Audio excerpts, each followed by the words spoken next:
Gaetz, the biggest firebrand inside of the House of Representatives. You're not taking Matt Gaetz off the board, okay? Because Matt Gaetz is an American patriot and Matt Gaetz is an American hero. We will not continue to allow the uniparty to run this town without a fight. I want to thank you, Matt Gaetz, for holding the line.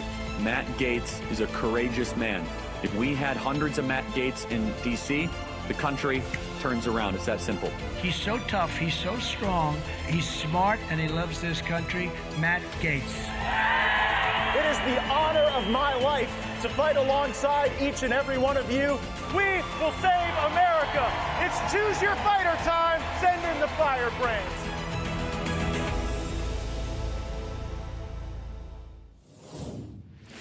Welcome back to Firebrand Live. We are simulcast streaming from room 2021 of the Rayburn House Office Building here at the Capitol Complex on Washington, D.C. There's plenty of Capitol Hill drama that we're going to get to with the speaker's race, a fast-moving race, people who just 24 hours ago were deemed to be never Jordans, all of a sudden announcing their public support for the speaker designate. Also, some economic news regarding how Americans are dealing with Bidenomics. I'll get to that, but we have a very special guest, the contributing editor at the American Conservative, Curt Mills, someone I speak to a great deal about foreign policy, here to share his perspective on what's going on in the Middle East. The American Conservative, of course, is a publication you should all be reading. It is the fountainhead of intellectualism for a lot of the non-interventionist right, certainly emerging from a lot of the viewpoints of one of their great founders, Pat Buchanan.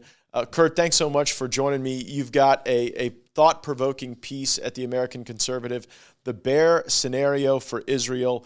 Before we get into that piece, give me your perspective on kind of what chapter we're in the book here in this conflict, and what do you think's animating what Americans and people around the world are observing in Gaza? This is one of the longest-standing conflicts in the world.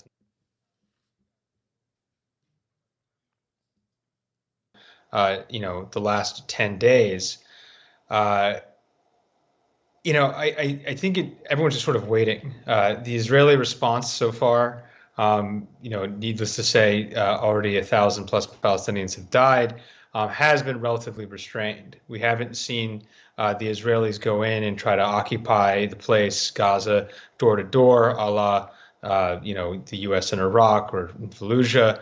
And everyone's just sort of waiting to see what happened. I think a critical component of all of this is whether or not they can establish a link between the Palestinians, Hamas, and Iran. Now, of course, the Iranians do finance Hamas.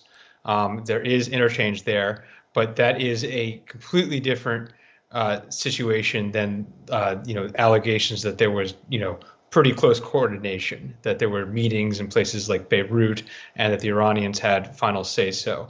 There was a Wall Street Journal to that effect, a report to that effect last week, but that has not been corroborated. I stress that has not been corroborated by anyone legitimate, and I think that would be a huge deal, because the Iranian link to this changes the nature of the Israeli war, who they target, and B, would be the most likely thing that would draw the U.S. into a wider war in a real way. Sure. So let me pause there, because I think this is the biggest difference in how the Congress is observing this conflict and how the administration is. Because really at a bipartisan level, you've got most in Congress believing that this was not a surprise to the Iranians, that there would be no Hamas without Iran, that an operation of this scale requiring this coordination, synchronization, land, air, and sea, that Iran had to be involved. The administration, I believe, has a very different viewpoint. I think that there are senior officials in the Biden administration who believe that Iran was just as surprised by this attack as the United States or Israel were. And what I think I want to get into with you is how this thing gets broader, because right now you're looking at essentially an asymmetric conflict. I worry that if Iran, in fact, animated this attack, this operation, they would have done so with the goal, they would have done so full knowing what Israel's response would be in Gaza. And if the whole kind of geopolitical overlay here is Iran is feeling isolated in the Middle East with the Abraham Accords, with the red to dead water infrastructure, with the Israelis and the Saudis going into business together on technology deals and capital markets, and with the Qataris and the Israelis working together on liquefied natural gas, that really what Iran seeks is a conflict with Arabs on one side, the Israelis on the other. And I worry that they're trying to draw Israel into an overreaction in Gaza and then use that as a basis to launch rockets out of Iran into Israel. What do you think? Yeah, that's an interesting hypothesis. I've never actually felt it that way. I think it's worth underlining for your viewership that, of course, the Iranians and Hamas are fundamentally different in two major ways. They're different ethnicities. The Iranians are mostly Persian, and Hamas is Arab, and Hamas is also Sunni Muslim, and the Iranians are mostly Shia Muslim. The government is Shia Islamic. And so to a certain extent, this is a partnership of convenience, and the exact level of coordination is murky. But at the end of the day, definitely people within the Iranian elite basically view the Hamas people as savages and don't super care about them in a certain respect, and would be fine if it was a choice between them and the Iranians to pick themselves. I do think it's worth underlining, of course, that Hamas is a useful foil to the Israeli government, and that's why there's such a level of coordination. As to the actual stipulation that Iran is intentionally goading in Israel into a potentially very stupid war, and like what I say, it's stupid. I mean, what are the Israelis actually going to do? I think killing 2 million people is obviously off the table. It would be massively discrediting to Israel as a nation state. But I think also a potential occupation of Gaza is a huge mess for the Netanyahu government. I mean, if the Israelis, 1,000 plus are already dead, if they get 10,000 plus killed going door to door in Gaza, that's going to A, bring down the Netanyahu government, and B, they just called up this 300,000 reservists. A lot of these people are not hardened IDF soldiers like we think. They're civilians like you or I, and the idea that they're going to go door to door, I think is just pretty risky for the Israelis. So yeah, it's just I don't think anyone knows what they're going to do, mostly because we don't know how this happened. I think as I got into my piece a little bit, nobody had this. Nobody had Hamas as this powerful, or at least this competent, and nobody had the Israelis. This is asleep at the switch. The piece is The Bear Scenario for Israel. It's at theamericanconservative.com, and you write about Netanyahu's agony. What is the agony of Netanyahu? Yeah, so just, to sort of zoom out here, Netanyahu is the longest serving prime minister in Israeli history. He's also the most important prime minister, not from the founding generation. So Israel is founded basically by these sort of center-left socialist types after World War II.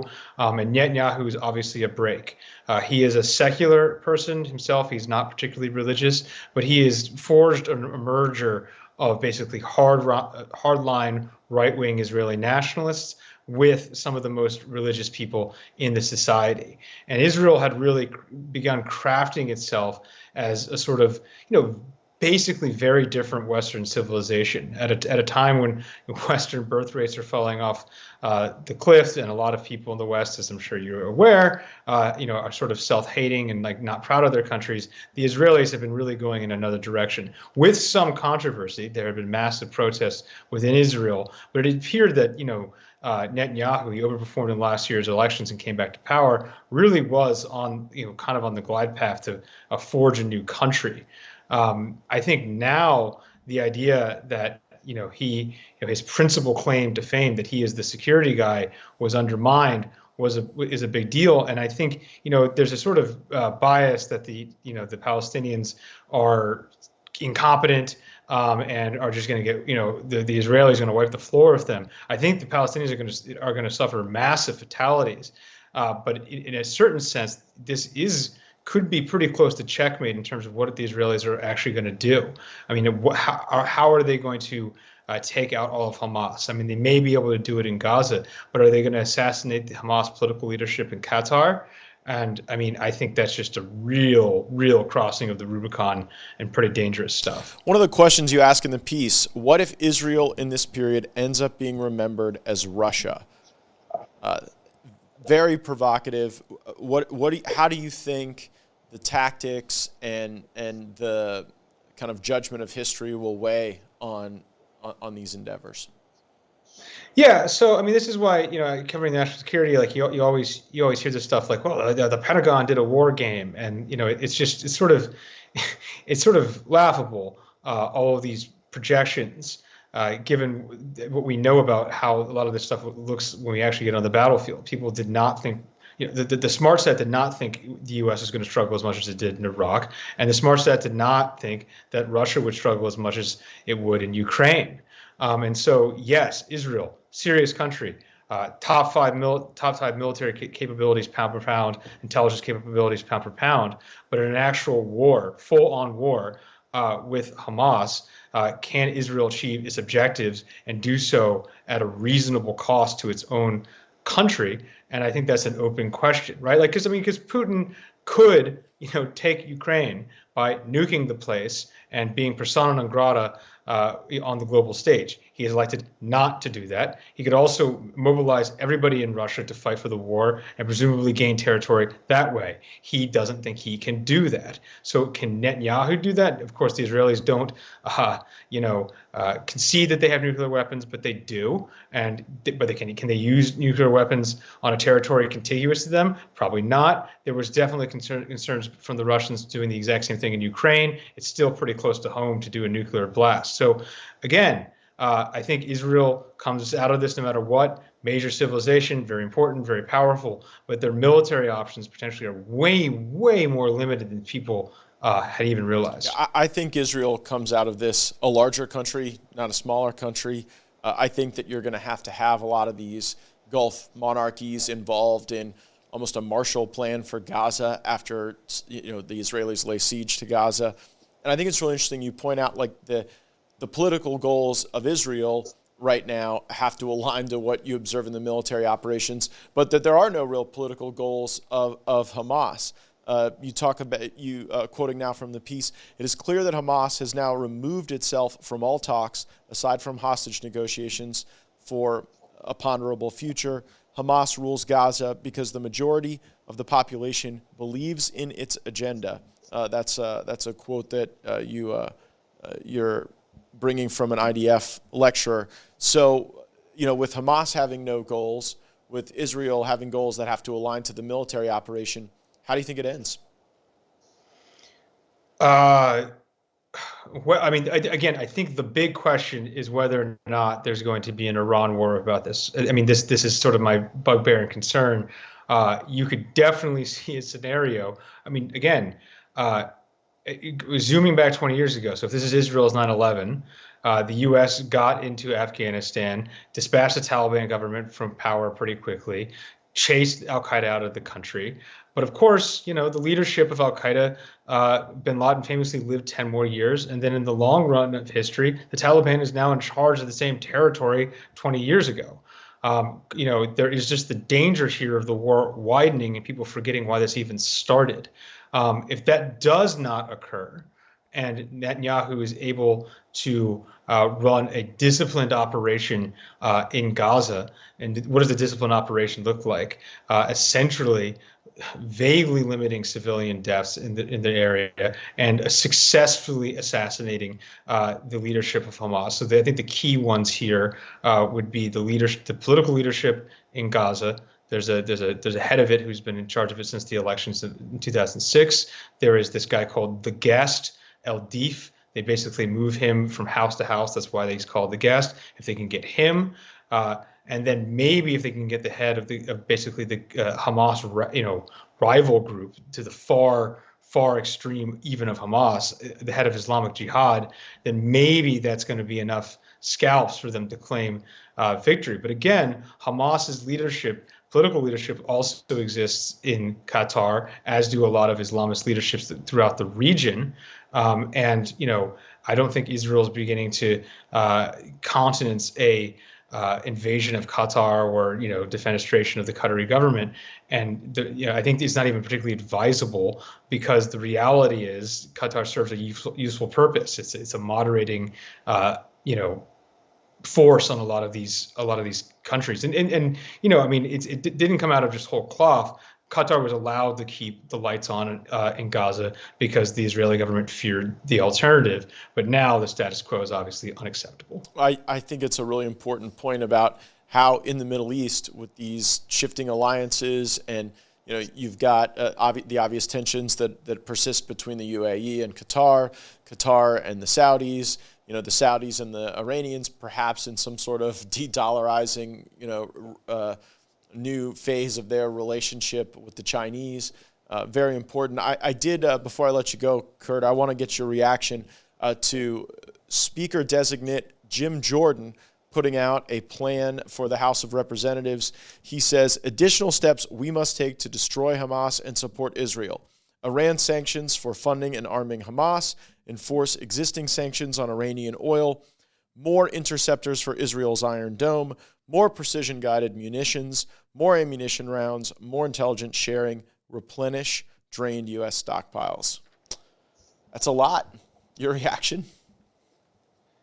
Yeah. I mean, I look, in Republican politics and in American politics right now, it's pretty safe to target the Iranians for more sanctions. The previous administration sanctioned them, pretty much to the brink of bankruptcy. It's just a question of what these sanctions really do. I think we've also seen in the Russia case the limits of sanctions on a lot of these economies, and particularly for some of the de-dollarization aspects that you just mentioned and referenced elsewhere.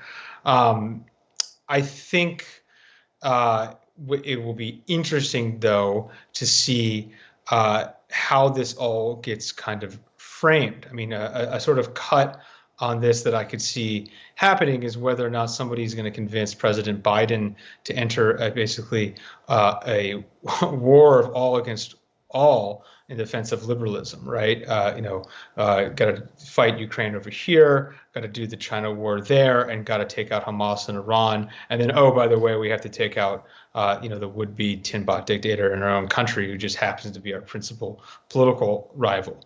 That would obviously convulse U.S. politics. But I think Jordan's statement there is well in line with Republican consensus at the moment. Curt Mills, contributing editor at the American Conservative, one of the people I call frequently to discuss foreign policy issues. Thanks for sharing our conversation with my viewers, man. Thanks so much. Take care.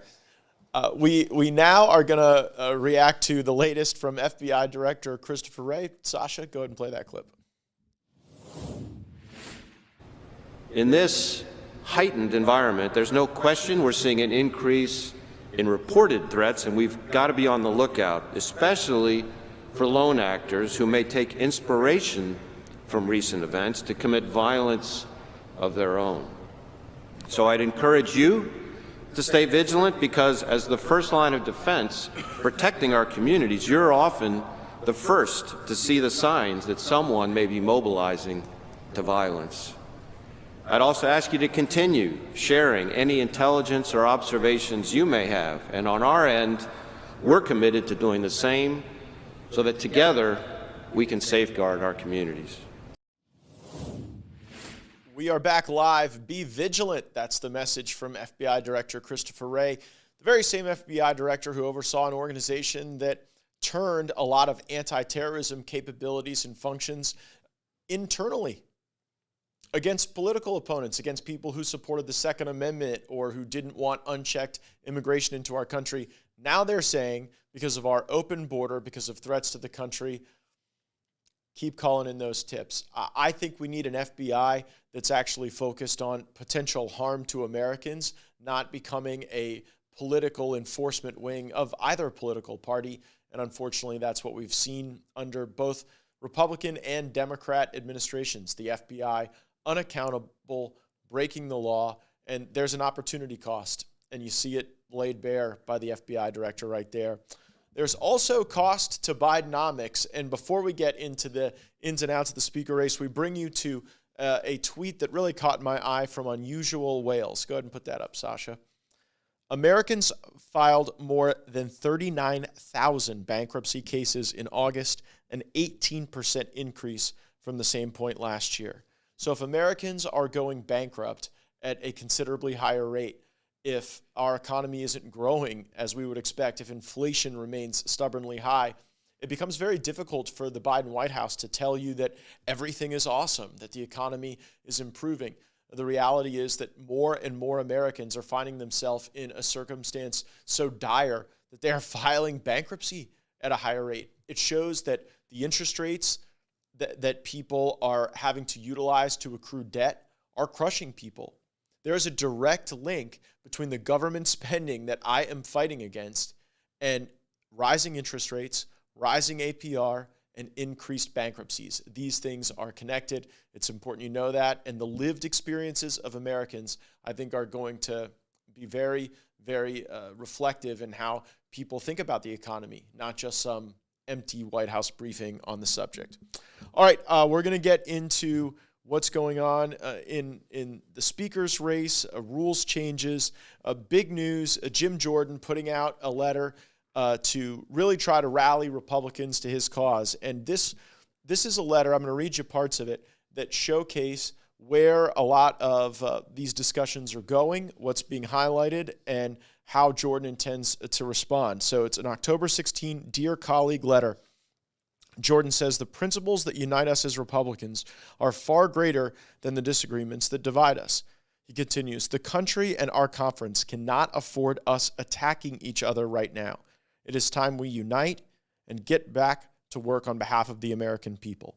We may not always agree on every issue or every bill, and that's all right. We don't march in lockstep like our Democrat colleagues. We value the discussion and robust debate that generates effective public policies rooted in common sense conservative principles.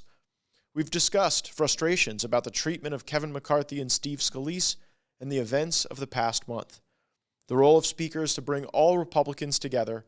That's what I intend to do. We will make sure that there are more Republican voices involved in our major discussions.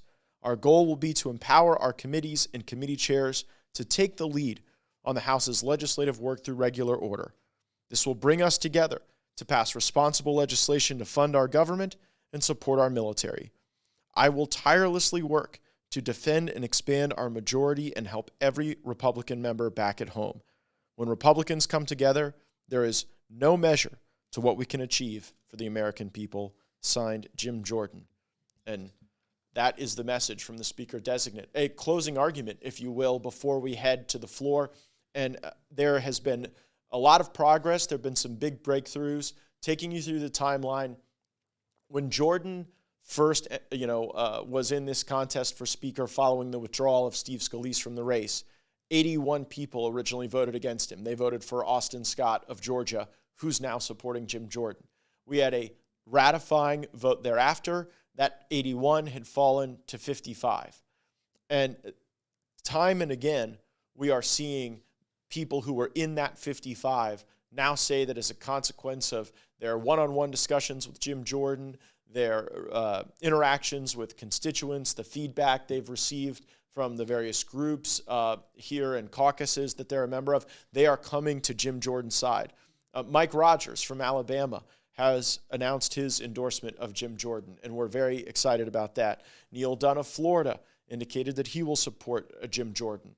Ann Wagner, she was viewed as a potential significant holdout. She now has had her concerns addressed. And by the way, these members have a right to have a meeting, to have a discussion, and to go through where they'd like to bring the House of Representatives. And I think if Jim Jordan is that leader that I know he can be, the type of leader reflected in this Dear Colleague letter, that he's going to win folks over and he's going to chip it away. I count about a dozen Republicans that we can still clearly identify in the anti-Jordan camp. But that is, again, I mean, if we're really down to about a dozen, that's down from 55, down from 81. And there may be a few others that haven't publicly identified opposition to Jordan, but may not have agreed to support him. But we're working that list down, and I'm really proud of Speaker-designate Jordan for winning over people who might not have originally been all that receptive to his message. There's still a number of Floridians that I pray and hope come to the conclusion that Jim Jordan is the right choice. Currently, Carlos Jimenez of Florida, John Rutherford of Florida, Vernon Buchanan of Florida, Mario Diaz-Balart of Florida, all people I respect greatly. They're not there yet, and we hope that they get there. And that's why right now I know that Speaker-designate Jordan is having those conversations, listening to people's concerns. And I think it's important for the American people to also continue to be enthusiastic about the Republican Speaker-designate who can bring us all together.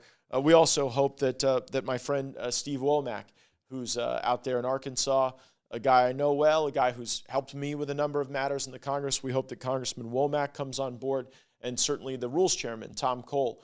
We want to see Chairman Cole right there as one of the very respected and senior members of the House of Representatives come onto the team, support Jim Jordan. Tom Cole's always been a team player in the past, so we hope he's a team player now that the captain of the team is a guy like Jim, a virtuous man, a godly man, someone I don't agree with on every subject, someone I've had very spirited disagreements with, but someone who I firmly believe can take the House in a better direction and an inspired direction, frankly. He's got that kind of capability. Some of the concerns that people have about the speaker contest right now are about the rules, and the rules that we negotiated heavily for in January. Some people want to renegotiate or change or modify, and I'm negotiable to a point because when we designed those rules, it was the first time anything like that had really been constructed. And there are some other things that I'm fighting for that I think might provide just as much accountability or even more accountability. One of those things is to ban members of Congress from trading individual stocks. If we want to have a stock ban in the United States Congress, we don't need a bill, we don't need a law, we just need to put it in our House rules. That doesn't require Joe Biden to agree. It doesn't require the United States Senate to agree. We could set rules that ban our individual members from trading stocks. And I am negotiable to other rules changes in order to achieve that objective. It was the subject discussed on the Hills program Rising recently, with particular mention for one member of Congress who had been trading some of these war stocks. Take a listen. According to Unusual Whales Politics, which keeps tabs on congressional trades, lawmakers on Capitol Hill have been purchasing war stocks. Both Republicans and Democrats bought General Dynamics stocks, and while Republicans bought more on the energy and oil front, Democrats poured their money into cybersecurity stocks. The heavy wartime stock buying didn't just happen following the onset of the war in Ukraine, but there was a surge that hasn't receded. In August, Mississippi Congressman Michael Gaetz purchased about $15,000 worth of ExxonMobil stock, currently up and trading at $109 per Unusual Whales. Numerous politicians from both sides of the aisle are tailoring their investment portfolios based on these defense contractors and energy companies, all of which lobby Capitol Hill heavily. This is just another reason we really got to ban members of Congress from stock trading, or else how can we trust that their foreign policy decision-making, to the extent Congress exerts any influence or oversight over the foreign policy perspective to begin with, but they might be making decisions that are not in the best interest of U.S. foreign policy or the safety of Americans, but are lining their own pockets. Lining their own pockets, not something we should see from members of Congress trading individual stocks. Michael Gaetz is a Mississippi congressman identified in that report from the Hills, The Rising, and get this, he's the chairman of the House Ethics Committee. So the very person who was buying the individual stock referenced in that report critically that wouldn't be allowed if my rules changes were adopted is literally the chairman of the Ethics Committee. Think about that. It's quite something. But if we're going to get this done, if we're going to take on the swamp for major ethics reforms, we have to do it in a bipartisan way. And I'm working with California Democrat Ro Khanna, who disagrees with me on a whole host of subjects, but I'm working with him on these ethics reforms. Rising had commentary on that as well. Take a listen. The truth is that it's still a narrow slice of electeds, people like Matt Gaetz, Ro Khanna, who has often been out of step with his own party on these issues as well, who are willing to go here and actually do something about it, despite the fact that the overwhelming majority of Americans do not want their Congress members to be profiting off of stocks that have serious implications for both foreign and domestic policy. And look how Matt Gaetz is being treated by the mainstream commentariat, even some conservative commentators, as in the way, as inconvenient, as crazy, that he's done something totally insane and unprecedented. In order to advance policies, some of the policies, I don't agree with every policy he's probably trying to get achieved everywhere, but mostly he's making a stand about funding for Ukraine that is clearly popular. That's what Republicans actually want. It's what they want their leaders to do, is to rein in some of this spending for every other nation on earth. And he took a stand on that, and he wants to stop on the stock front, something that you could poll Americans. It's just overwhelmingly popular. That's what they want, and he's being treated like he's a procedurally crazy person for trying to get those policies. They totally get me on Rising. I am being perceived as procedurally crazy because I'm fighting for things that I think the American people want. Banning members of Congress from becoming lobbyists, banning lobbyists and special interest money from congressional campaigns, and not allowing members of Congress to trade these individual stocks. I think that could restore so much confidence in the institution. And for all the criticism I get for being an anti-institutionalist, I actually think that this would advance the interests of the institution and the American people. And guess what? Then the things that matter to you would actually get addressed faster than whatever PAC could shuttle whatever amount of money into some powerful chairman or subcommittee member's campaign account and leadership account. It's just not the way we should govern anymore, and it's truly what we are fighting against. Just got breaking news as we've been in this program.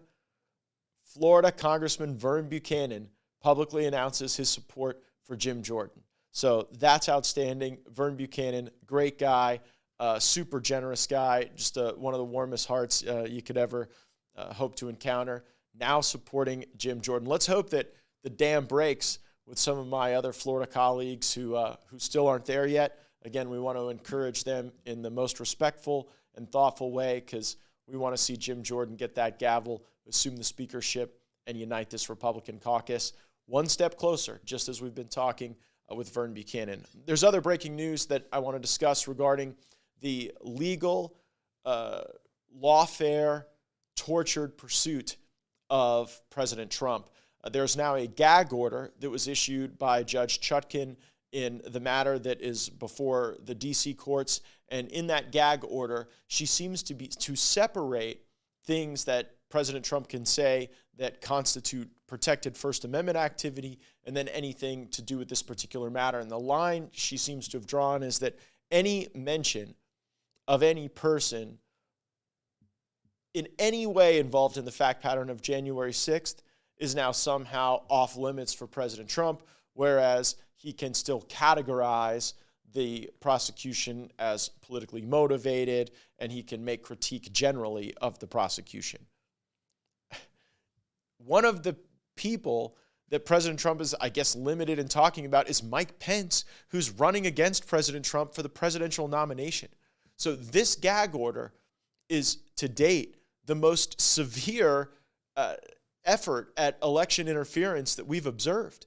I mean, even the indictments themselves didn't stop President Trump from talking. But think about this. They want to weaponize the U.S. justice system against this man because he is the leading contender for president of the United States. And then when he wants to go defend himself and talk about these matters, they're doing everything they can to ratchet a gag order on him. So part of the government's request here was denied in an oral ruling from the bench.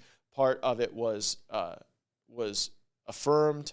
We're going to break it down. I'm sure there'll be a lot more on it. I'll probably want to bring in one of my colleagues from the Judiciary Committee or get some perspective on how a gag order like this interfaces with the U.S. election system and what equities the Congress has to protect federal elections and stop judges from limiting the speech of candidates for federal office. I am certain Congress has equities there. And if we don't defend them, they're going to be eviscerated by Judge Chutkan, someone who I think is well beyond the guardrails of a jurist and is actually engaging in political activity from the bench that we should not tolerate as the Article 1 branch of government vested with a lot of equities in federal elections. So thank you guys so much. Make sure that you are subscribed, that you've got your notifications turned on. We always love it when you leave us a 5-star review. Special thanks to Curt Mills, contributing editor at the American Conservative, for joining us. There'll be a lot more going on this week. Can't wait to check back in with you. Roll the credits.